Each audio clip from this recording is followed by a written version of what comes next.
Okay, we are live. Welcome everybody to Lubbock Compact Live for Wednesday, July 14th. Man, oh man, do we have a show today. This is going to be one of those good ones, folks. Get your popcorn, share the live feed, please. Make sure you call everybody to the comments, get your questions ready, comments ready. We will read those live on air. We would like questions and comments, please. We need feedback. Even if you don't have a question, if you just have a comment, let us see them. You can put those down in the comments. You can, of course, put those in the Zoom Q&A. If you would like to call in on the Zoom, that's an option as well. But let's just get right into it. Let's get right into it. So we had a city council meeting yesterday, and they were taking up charter reform.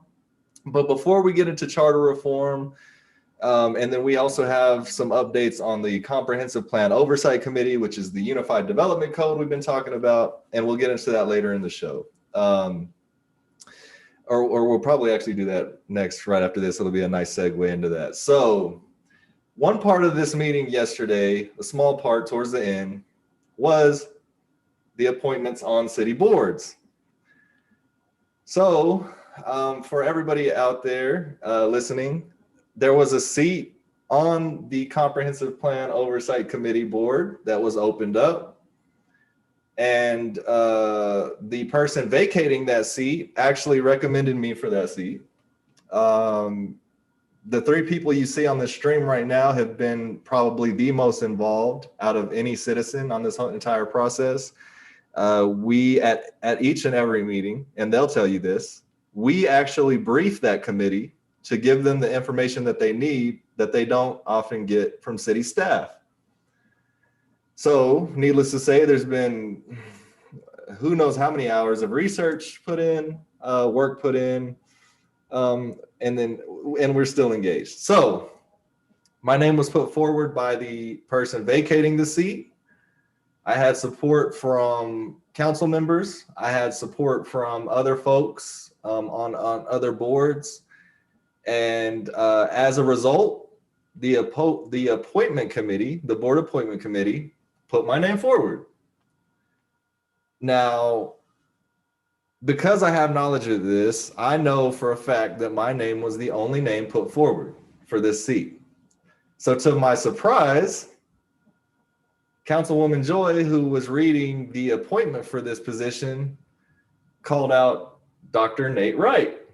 And I don't know Dr. Wright personally. I'm sure he's a great guy, but I have not seen Dr. Wright at one CPOC meeting. I have not heard an email comment from Dr. Wright at any CPOC meeting.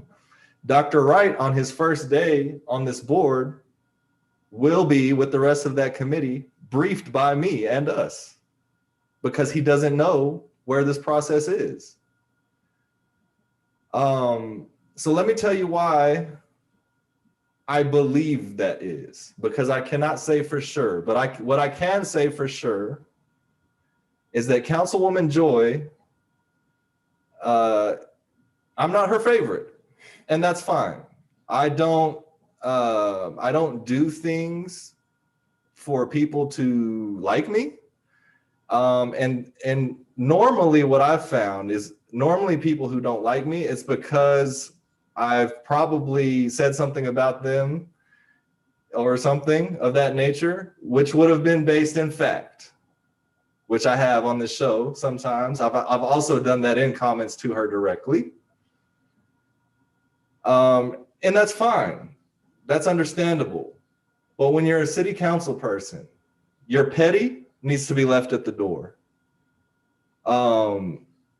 And that's what this is. And I say all of that to say that this is yet again another example of the cronyism that happens on this council and all throughout these civic boards. And it doesn't necessarily frustrate me because I didn't get on the board. Okay, let's make that clear. I'm gonna still be at every CPOC meeting, briefing Dr. Wright and the others at every meeting, right? I'm still gonna be advocating on behalf of neighborhoods in East and North Lubbock to get the toxic release sites that are right across the street from their homes where they're trying to raise families to be removed. I'm still going to be advocating for that. And I'm still going to be going up there. They're still going to see me. And at the end of the day, it's one guy. So if she or anybody else has an agenda, by placing him there, I don't know how far they'll get, because that committee by and large wants to do the right thing. So if your agenda is to not do the right thing, that committee will shut you down. I can guarantee you that. Those are genuine stand-up people from what I've seen on this committee. And I've also had conversations with them apart from on the dais as well. So that's that. But the thing that frustrates me so much is the cronyism. I'm over it. I've been involved in this situation for a year now, and month after month after month, decision after decision after decision, we see this stuff happen. It's unacceptable. And clearly a big part of Lubbock Compact's mission is to make this process more accessible to the citizens, not more exclusive. And so, Councilwoman Joy, I'm very disappointed that this is how you're moving. Because let me tell you something. If the roles were reversed, with our relationship the same, and everybody would have been recommending you for this seat, I can guarantee you that I would not have done the same thing that you just did. And that's not to say that I'm more righteous or anything like that. I would just not have done it, because that's how democracy works.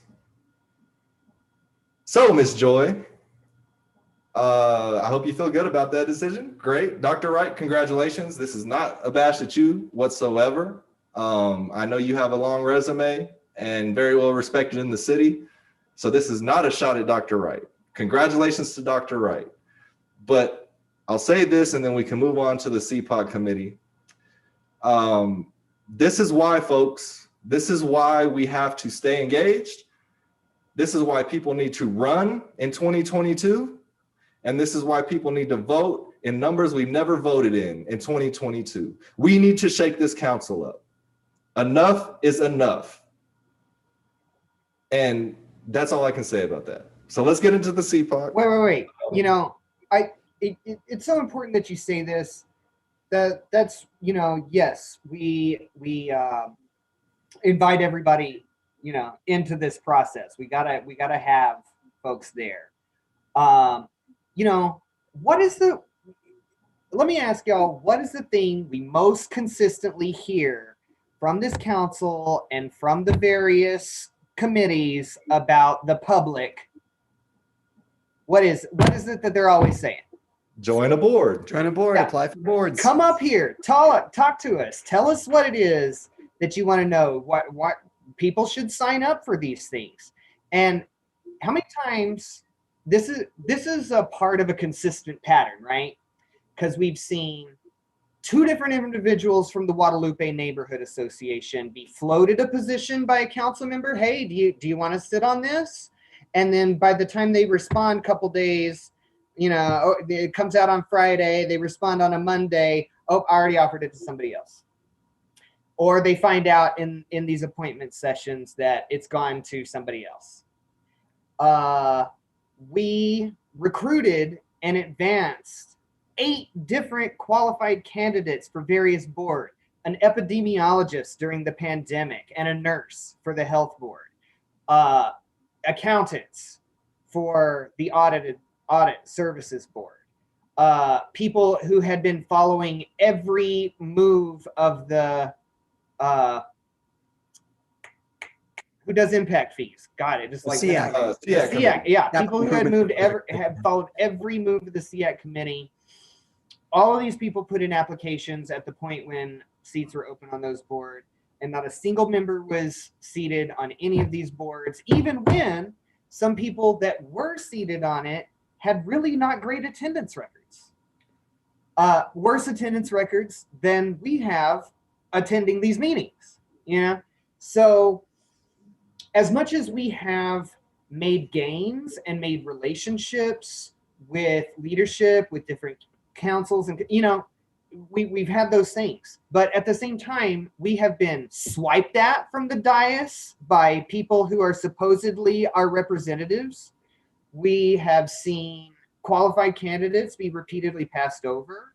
We have had meetings with city council completely just stood up, not a cancellation, sitting in the room waiting on the council member for an hour, and then they're like, yeah, they're not coming.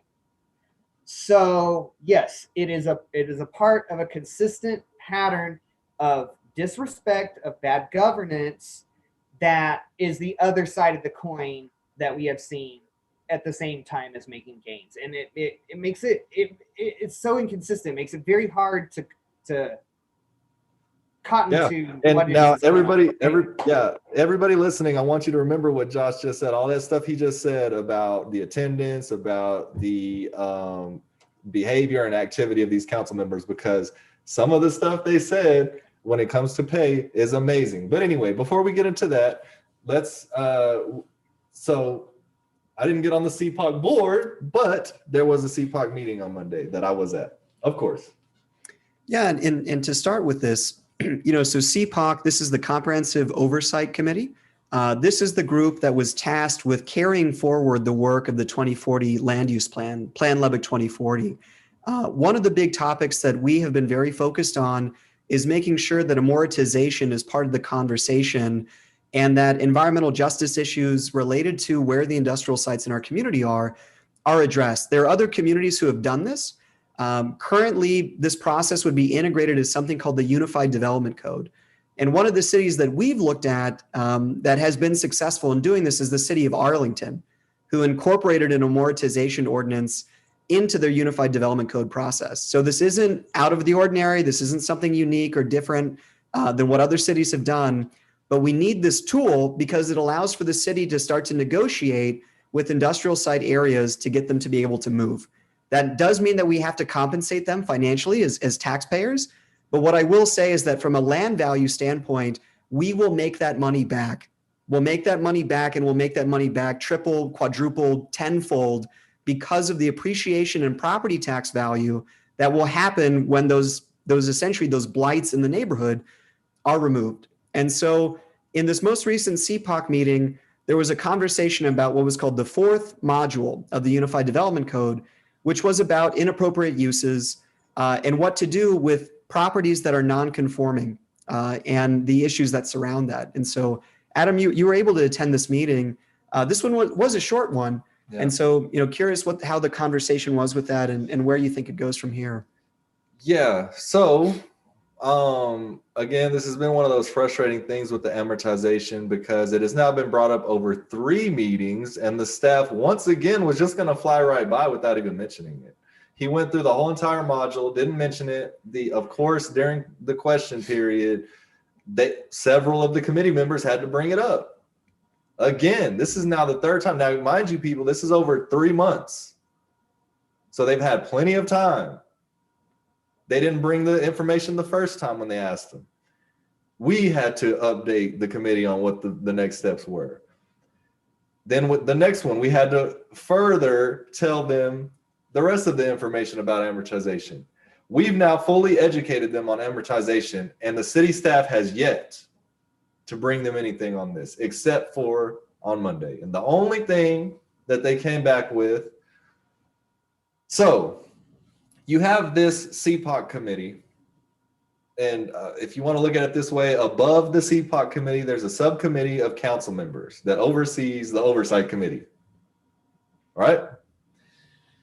Now, this subcommittee is Councilwoman Joy, it is Councilman Griffith, and it is Councilman Christian. And so then this subcommittee obviously reports to the city council. Now, city staff must have known this the entire time, but whatever.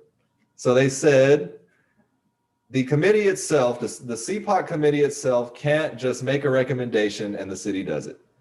All right. So they would need to make the recommendation to this subcommittee, which would be Councilwoman Joy, Councilman Griffith, Councilman Christian. And then this subcommittee would have to then vote to move that recommendation up to the council. Then the council would have to vote on it to amend the UDC. Now, mind you, I just told you this has been over 3 months. They are presenting Module 4 because presumably they want to close Module 4. When we have said repeatedly that amortization needs to be in Module 4. This is where in UDCs, cities put amortization. That's where they put it. And they call it what you want. They purposely have continued to punt and punt and punt. And now they're trying to keep it out of there. I'm just going to be realistic with everybody out there. If amortization comes as a recommendation from the committee, which it most certainly will, for all the reasons that we've already mentioned and a few others, we don't honestly believe it'll make it past that subcommittee. And if any members of the subcommittee are listening or you get word back, prove us wrong. But I strongly feel that they won't advance it. And if they do advance it, the city council as a whole, 4 members in particular, will vote it down. And so the prospects are not looking good again. But again, I want to make sure everybody understands the upside here. The upside is 2022 is not that far away. May of 2022, the seat for District 1, District 3, District 5, and the mayor all come up for re-election. Now, we need people to run for all of these districts and for all of these positions. The city desperately needs people to run for these positions because this is just going to continue. And if we don't take advantage of this unique election cycle that's going to be coming up in 2022, we're going to miss a window of opportunity that is likely not to come back. And so it's not, I'm not just saying it's not hyperbole, or what's a simpler word? I'm not exaggerating, okay? It is really that critical. This has to stop because you see how this process works. The council people handle the appointments, they handle a bunch of other stuff. And they have proven this group, not all of them, but several of them have proven time and time again, their concern is not what citizens have to say as a whole. They're going to do whatever their friends texted them to do, or whatever their friend at the golf club course or the coffee shop or the whatever told them to do. And again, I'm sorry for being kind of ag on this episode, but I'm serious. This has to end. So anyway, that was CPOC. They said that was basically what they said. And so that's where this stands. And this is something we'll continue to follow. And I will say that it is important that we get this committee to make the amortization recommendation, because at the end of the day, these committees are supposed to represent all of us, and they're supposed to represent a deliberative process to determine what is right or what is wrong for us. What are the recommendations that make sense for us as a community? What do best practices say about what it is that we should be doing? And I will say, for all the various committees that we engage with, this is one committee that is very honest, that is very straightforward, and they are attempting to do right by all of us. And so we as a community, it's important to make sure that even if wherever amortization goes beyond that point, we need to make sure that this committee elevates the issue and shows that when a deliberative process of citizens occurred, where they were informed and had appropriate information about what was good and what wasn't, they made the right choices for our community.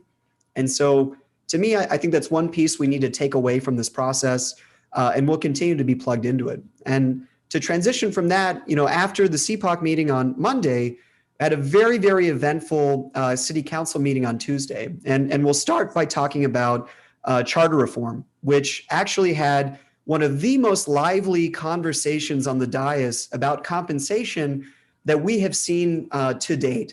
And all of that was because of Councilman Chavez's advocacy and strong and forceful arguments for pushing for a living wage for council members. And I'll let, for y'all to just kind of go from there. Josh, you want to go first? Yeah, Councilman Chavez, put some respect on his name, y'all. Woo. That was pretty cool. Yeah, they got down into it pretty fast. The various recommendations that came out of the Charter Review Committee will, let me predicate this by saying things are kind of in motion. And so, I'm going to talk down the lane of what happened, but it starts right off with the question mark of, is November the right time to advance these issues? Okay, if it's going to come out in November, what's going to happen is there will be several state constitutional amendments that will come first on the ballot because those have already been approved and advanced. And the state ones comes first. Those will have numbers. And then there's all the various recommendations or things that the city council will put forward for us to vote on as a city. And those will be lettered out. And so the city attorney was numbering those off. We've gone through those bunches of times, and a lot of them are very banal. They want to empower the city council to make non-substantive changes that legal will have a great deal of input over, the city's legal department. It has been brought up that this could be a thing to abuse, but first you'd have to have a council smart enough to do that. And so, no, I'm kidding. I think that the likelihood of that is pretty minor. The next one that they brought forward is council pay, and this is the one that's really lively. So the committee has recommended that the council will receive $800 a month, the mayor will receive $1,300 a month. As you well know, we've taken the position that this is poverty level wage for a position of great importance and significance to our community, and one that we should be empowering a whole variety of different qualified individuals, people with various expertises, people that come from a broad array of ages from our community, people that reflect our community more holistically than our current council does. So the recommendation is, peanuts. And so they open into a discussion about it. And Juan Chavez, right off the bat, is like, no, our city is working class individuals. This level of compensation excludes them from this process. We cannot continue to support that kind of a thing when to remedy it would cost us peanuts. And so he was suggesting $50,000 for council, $75,000 for mayor. And then that launched a whole host of conjecture. You guys want to take the next baton, Nick? Then what happened? You want to go or me? Yeah, I mean, so the thing I'll say there is, so Chavez planted a flag in Laredo's numbers, right? So the numbers that he used are essentially a city almost exactly our size.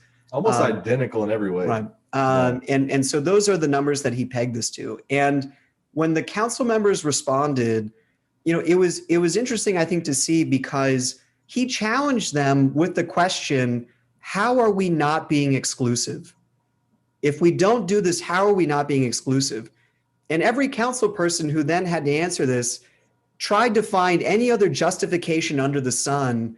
And each one had their own unique justification that we'll go over. But I thought that was quite interesting, was that all of them essentially didn't try to answer that question at all about, is preventing 80% of your population, adult population, from running for office exclusionary?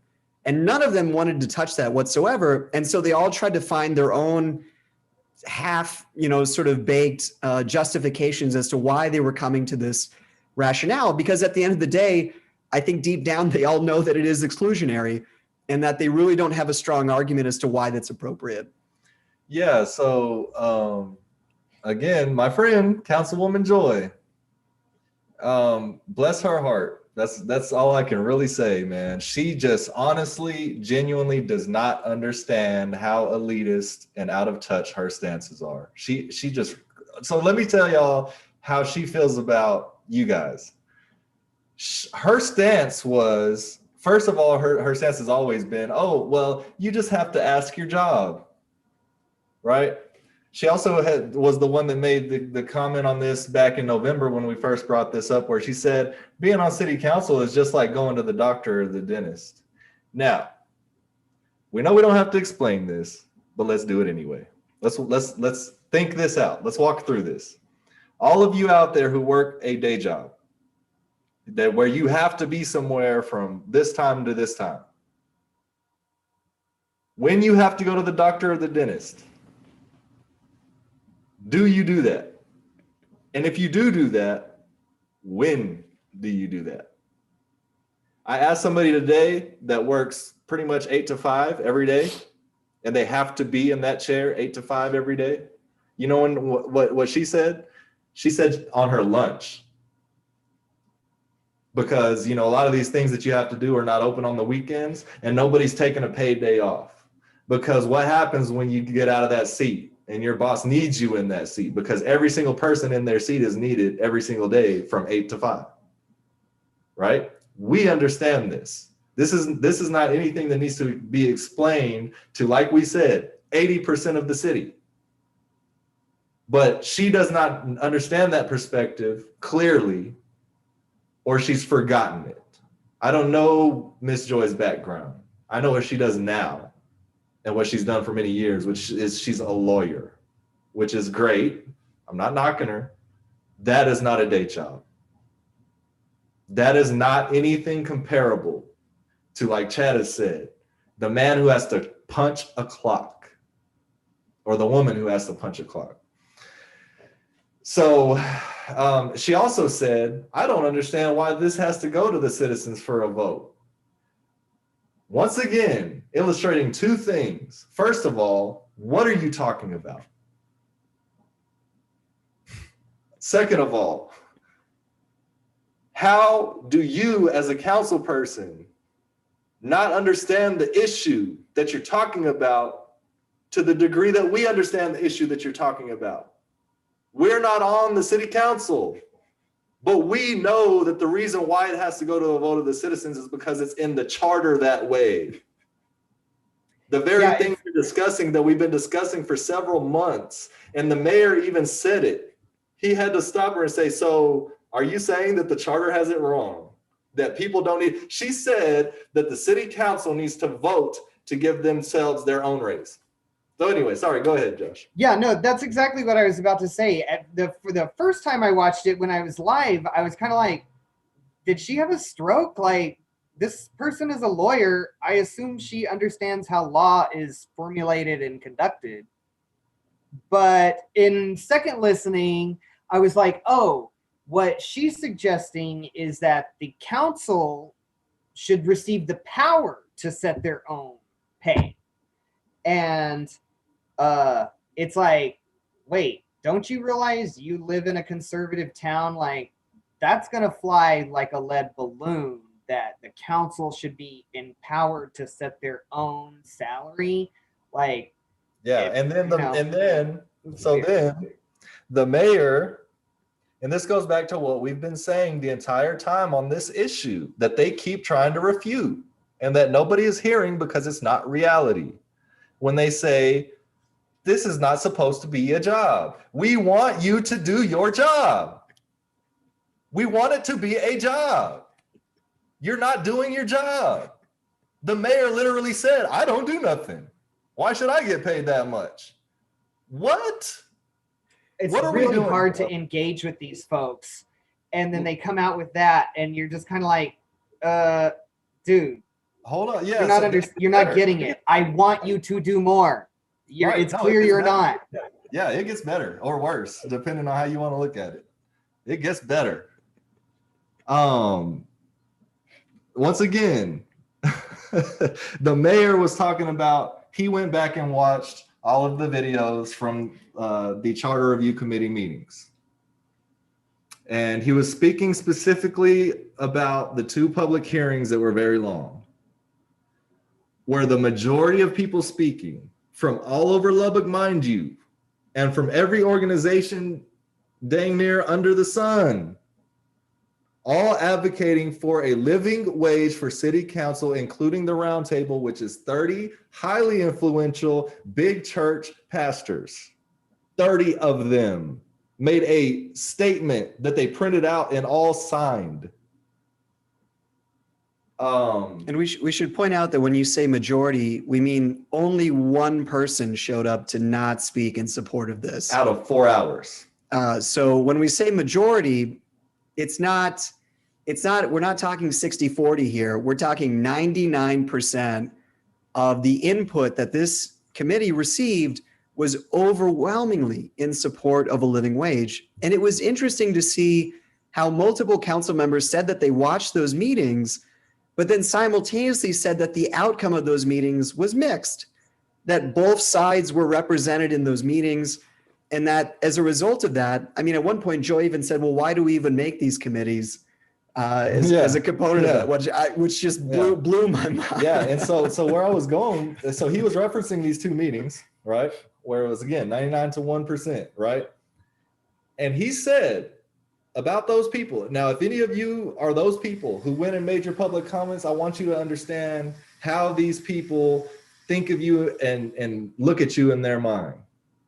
He said, if you're having trouble sleeping at night, go watch those 2 public hearings. And let me tell you what he is getting at, because we heard it also from the chair who was his appointee to the Charter Review Committee. And I pushed back very hard to him directly in his face in a public comment, because that chair of that committee had said after those public hearings that they were non-substantive. From people, the NAACP came out, LULAC came out, people from civic boards came out, regular citizens came out. Yeah, regular citizens from all over. A 92-year-old civil rights activist. 93 now. 93, sorry. Miss Rose came out. Miss Rose Wilson came out. Let's see. Every age range of people. One young lady that went to LCU thought she was actually signing a sign-in sheet for the meeting, but she was actually signing up to comment. And so she wasn't even preparing to comment, but after everybody had spoke, they had inspired this young lady who said that her and some of the people she knew would love to make a difference in their community by serving on the council, but they can't do it. And she did that spur of the moment, inspired by all of you who came out and were making comments. And they referred to that as non-substantive, the chair of the committee. And now the mayor has said, if you want to go to sleep, watch those 2 things, because they're so bored hearing democracy work.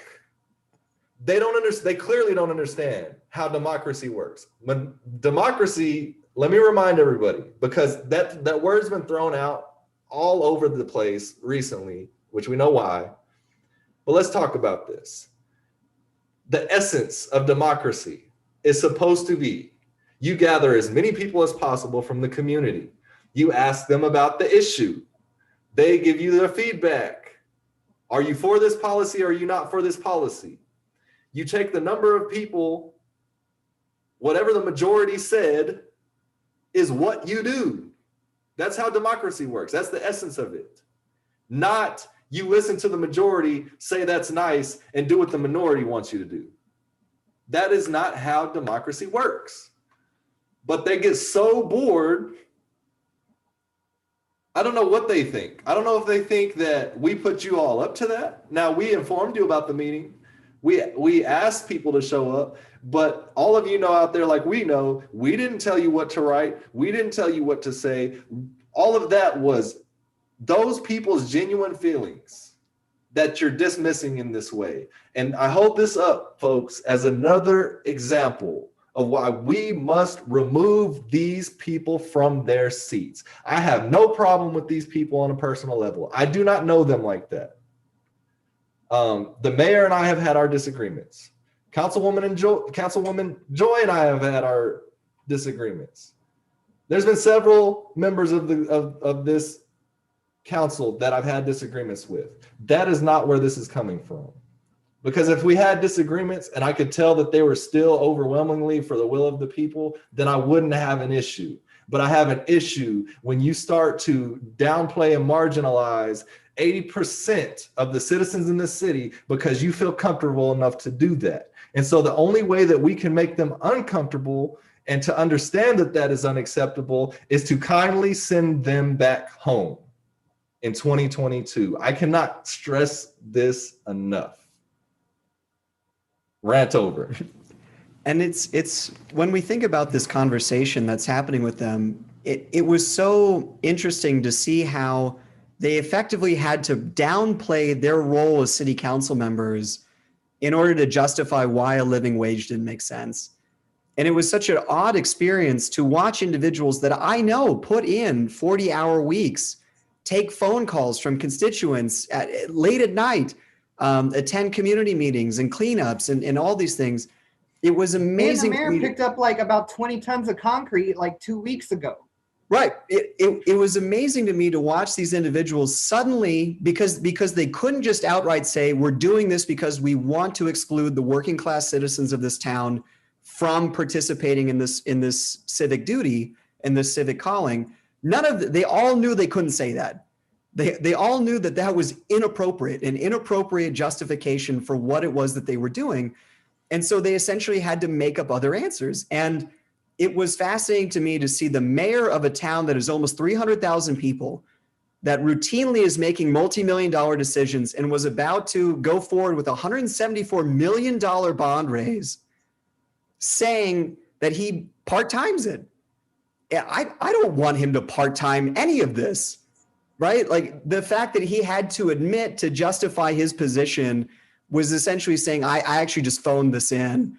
I don't think that the work of the city, that this city is important enough to justify me spending the appropriate amount of time focusing on these things. And I know he does spend the appropriate amount of time. I know he doesn't phone it in, but somehow he essentially had to twist his own personal life in order to make it fit with this rationale, because at the end of the day, they all know this is exclusionary. Yeah, no, I didn't get, I mean, I don't want to like make a correction here, but I didn't get the impression that the mayor thought that the public meetings were boring, because Randy Christian was like, oh, of course. He was like, we never get citizens come and tell us anything. And then the mayor was like, well, actually, people came out really pretty decently for this. But it makes it, it doesn't change the premise of this point, which is, it wouldn't matter if there were 100 people there to say it. They have already made their choice, and they are content, no matter what the argument logic is, no matter their lack of evidence, to stand behind these opinions and convictions that have no merit whatsoever. Yeah, because they've held the same idea from the beginning. Right. The one thing that keeps coming up as a justification is like, oh, these levels are consistent with the intent of the framers. Oh, well, wow. Yeah, can you cite the evidence that was their intent? They can't. There is none. We don't know that. And so it's completely illogical and a non-factual argument.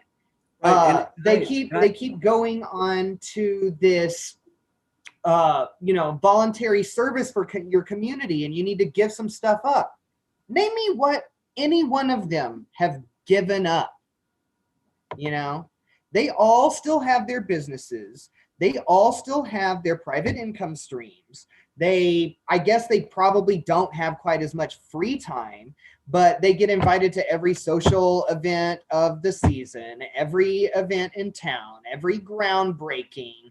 They get, I don't want to cast it as a benefit, but they haven't given anything up to serve their community. It's an absurd notion. And so, I don't get where it follows. Anyway, maybe we ought to break down where everybody else fell. So I'll say Randy Christian was like, he advanced this idea that maybe instead of asking the public, should the council be paid X amount of dollars and the mayor be paid X amount of dollars, yes or no, that instead the referendum should be, should the mayor and council receive which compensation? $100,000, $10,000, $1,000, $100, $0. You pick. That's what he's suggesting floating out there. Which then later, Ms. Patterson Harris was like, well, actually, maybe that's not a bad idea, although it has some complications in it, where if they do that, then they have to wait 2 years before they execute on that. Yeah, I'll jump in on this. So what Josh is referring to, and it's a little bit more nuanced here. So it's what's called a non-binding referendum. And so a non-binding referendum would basically be an item on the ballot that would be before the voters. But if you vote for that thing and it passes, let's say, or people vote for it in enough numbers, it doesn't actually do anything. It's like a test vote. It's basically a poll. Right. It's basically a test vote or a poll to see where people are at. Problem with that being that everything else that would be on this ballot would get passed if that's what the voters chose, besides the city council pay. And so then they would have to later do another election with the council pay on there on its own, but you cannot do that for another 2 years. And so that's the catch there. And so several of the council members, yeah, right. And the elections. So for instance, the Sanctuary City ballot initiative that just happened cost Lubbock $300,000. And so it's going to be around that much. That's pretty much the number I've heard from beginning to end. I don't think that's changing anytime soon. So that would be an extra $300,000 to come back and do the city council pay 2 years later, which of course doesn't politically work for Dan Pope, because I'm sure wants his name on the charter reform. I'm sure everybody sitting in those seats right now wants their name on the charter reform. So, well, with the exception of Chavez and Miss Sheila, they were actually open to the idea of the non-binding referendum. Christian was slightly open to it. The mayor was opposed to it, didn't want to kick it further down the road, and the others pretty much fall in line with him. Outside of Joy, she really didn't say much else other than those few comments she made. She pretty much stayed silent the rest of the time. But yeah, that's the non-binding referendum. Yeah, and one, to go to the council members' positions, one that I thought that there's actually some room for dialogue with is Councilman Griffith, who, rather than going to some of the common talking points about why they don't deserve to be paid, or that they don't spend enough time, that it's not a real position and so they shouldn't receive compensation, his argument as to why he was reluctant to think about this went back to this strong city manager government concept, which has come up a couple times in these conversations. I'm not exactly sure where this notion began originally. The idea that policymakers in a city don't deserve compensation for the work that they do. Well, policymaking apparently isn't a job. Right. And so I feel like that kind of argument is one that you can work with in a way. I don't know how y'all feel about that, but to me, it seems like Griffith maybe is someone that could be engaged in this conversation and be able to see this from a different way. Yeah, I think we can say this, and then we can get to the petition process. Was really the only other thing that they kind of had some back and forth on. Yeah, I think that it's not over.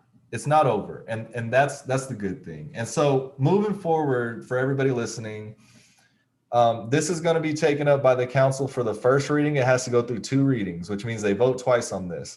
The first reading is going to be on the 27th of this month. I would assume that there's going to be public comments on that. There normally is. Probably have to keep it to 3 minutes because I'm sure they're not going to do another public hearing, which you would have unlimited time to speak. So you're probably going to have 3 minutes on the 27th.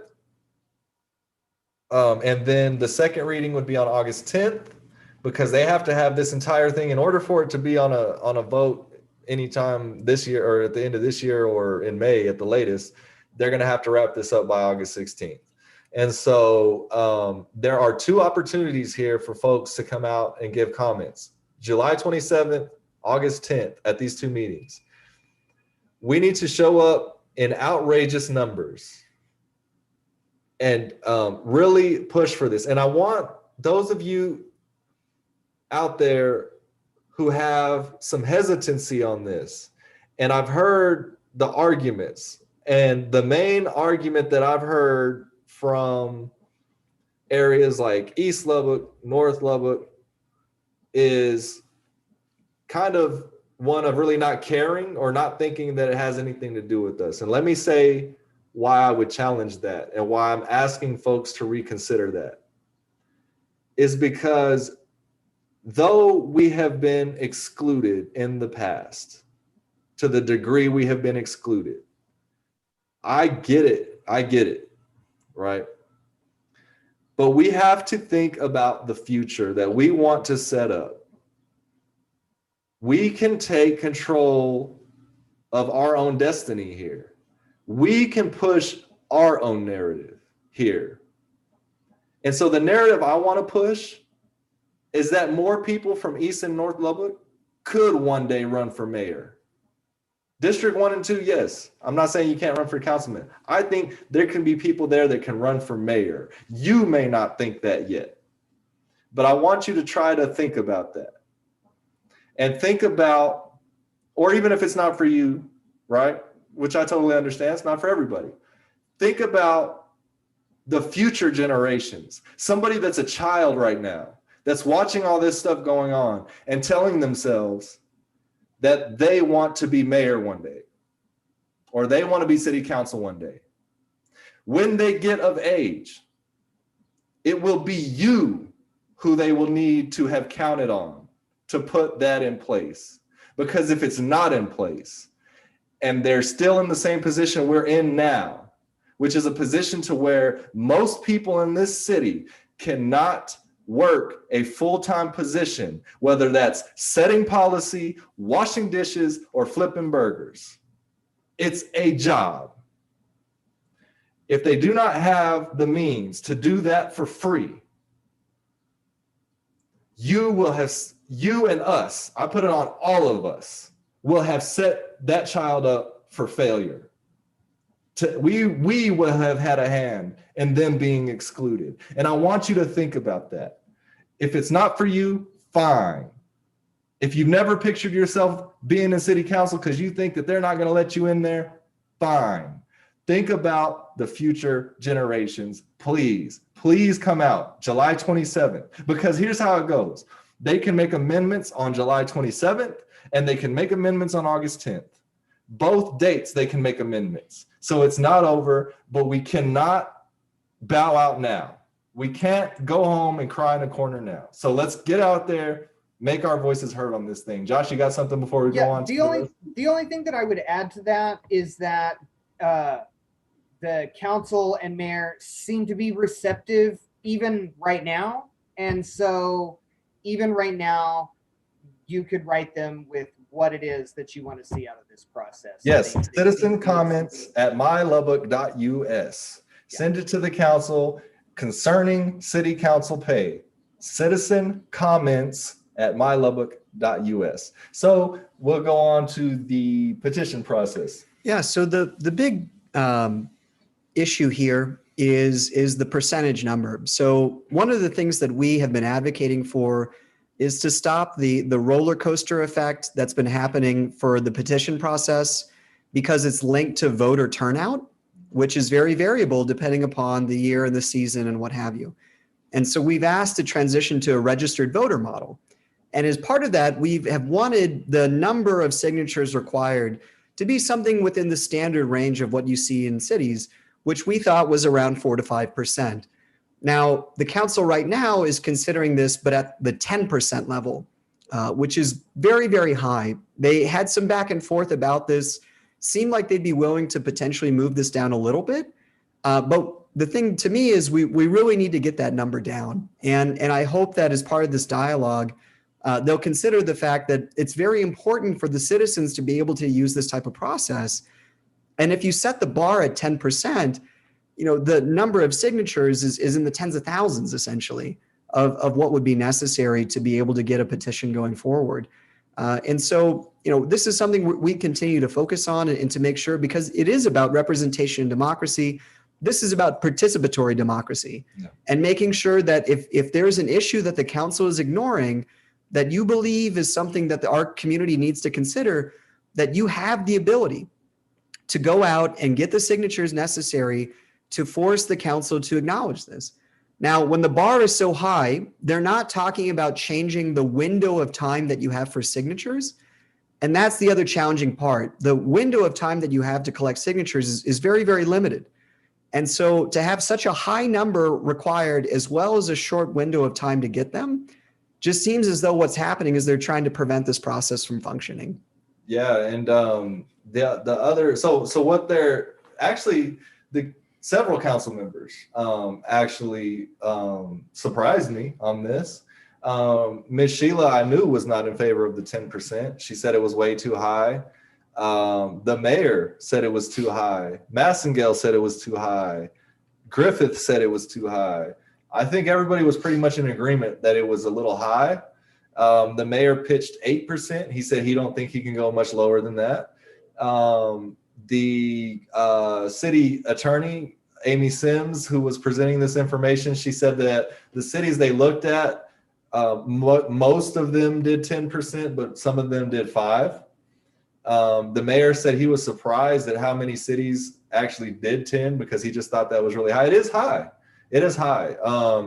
For anybody that's done this, which none of them have, I can guarantee you that, but we have, and it is very hard to get that many signatures.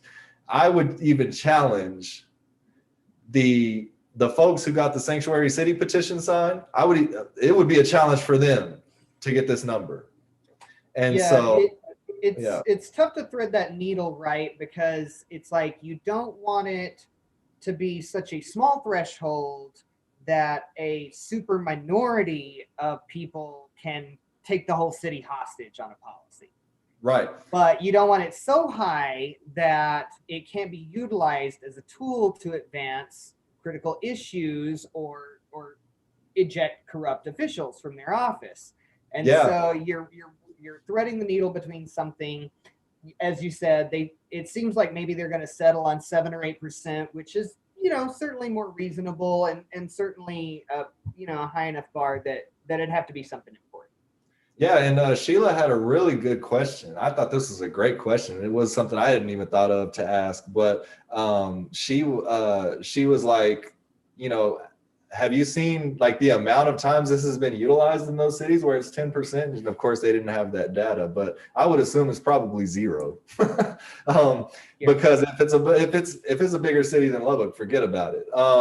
And so that part is looking like there's going to be some change there. The other thing, though, going to your point, Josh, I'm actually in favor, as far as on my part, I'm actually in favor of this provision that was put in to where when a citizen petition is passed, the council could not repeal it for 1 year. Yeah. Now, right now, as it stands, because there's been some confusion about this that I've heard from folks, I think kind of misreading this, what it means. So right now in the charter is silent on this issue. So let's say a citizen petition was passed. The council at their very next meeting could repeal that. There's nothing stopping them from doing that in whatever amount of time they want to do it in, as it stands right now. So the option's there already. It's not that the option to repeal things is not going to go away. We're discussing the time frame of when they're allowed to actually take that up if they wanted to repeal something. And so what the proposal is set forth by the Charter Review Committee is 1 year. So basically, if a citizen petition is passed by a citizen vote, the council can't touch it for a year.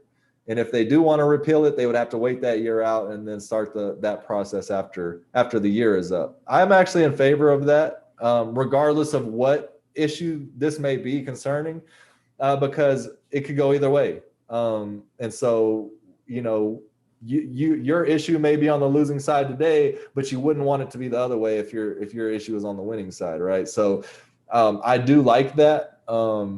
I think I like that. What are y'all's thoughts on the 1 year kind of lockout? That's what the city manager said. I think that's a good way to put it. It's a lockout period. Yeah, I'm actually supportive of the idea as well, because I think the idea of immediate removal by the council. Now, you could argue, well, if the council did that, it'd piss off the citizenry and then they'd recall everyone. But just simply the amount of time, and to me, how many barriers and hoops do you make your citizens go through? And I think about this in the same way with the charter review process, where we had to have people take time out of their working lives, be able to make meetings, at a spur of the moment with a couple days notice. And at some point it just wears you down when you have to keep going barrier after barrier after barrier. And so to me, it just seems like having some kind of a cool off or some kind of a lockout period could make a lot of sense for something like this. Yeah, it's respectful of the will of the people. And even when, it's a thing that I disagree with, I do agree with respecting the will of the people. That's a very important principle that we ought to follow. And there are other mechanisms within the law and within the structure of the government that checks kind of, egregious overreach and other problematic things like that. So I think that's good. Yeah, well, we are coming up on the hour, so I think I'm going to walk us out here.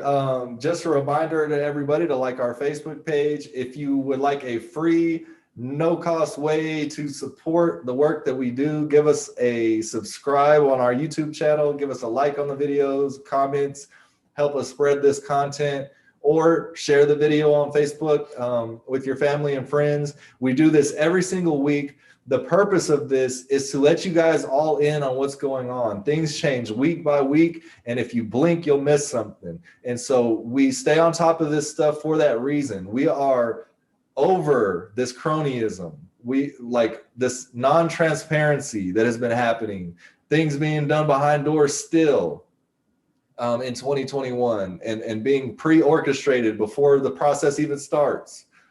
So here's just something to illustrate the point, where the city council members, besides Ms. Sheila and Mr. Chattis, every single council member has had the same exact position on every single one of these issues from the very beginning that they do now.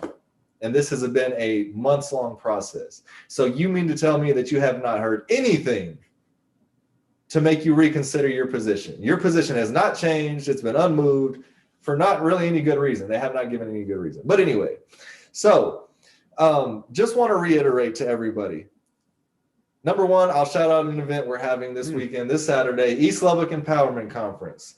And so civic engagement is going to be a big topic at East Lubbock Empowerment Conference. And so a lot of other things. And so anybody, family, friends, anybody that cares about what's going on in East Lubbock and wants to help and wants to be involved, please come out. May Simmons Community Center. It's going to be this Saturday morning, 10 a.m. to 12 noon. It's going to be a packed house, but please come. We're going to try to make sure we have a video for everybody. I believe that's still in line. And so if you're not able to make it, we'll still be able to get this out to everybody. So please come out to that. And then last thing before we go out, just to remind everybody, this charter reform thing, very important. Please mark your calendars, July 27th. Come out and make some public comments about what you think city council deserves as far as pay, or what your thoughts are on that. If you have any thoughts on the percentage for the petition or anything else you may want to bring up, come out on July 27th and August 10th. We of course will let you know what the official times are. Most likely going to be about 5 o'clock in the evening. That could change, but most likely it's going to be at 5 o'clock in the evening. And so mark your calendars. make your voices heard. We have this one last big push. Let's make them bored again. If they get bored, who cares? We're going to make them bored again, because we know we get our input and our guidance from the people. That's why we know. That's why we go and say the things we say. So just go out there and show them. Anyway, thanks everybody for listening. Thanks to my co-host, Dr. Nick and Josh. Always a pleasure. Always a good time when we're all on here. And thanks everybody.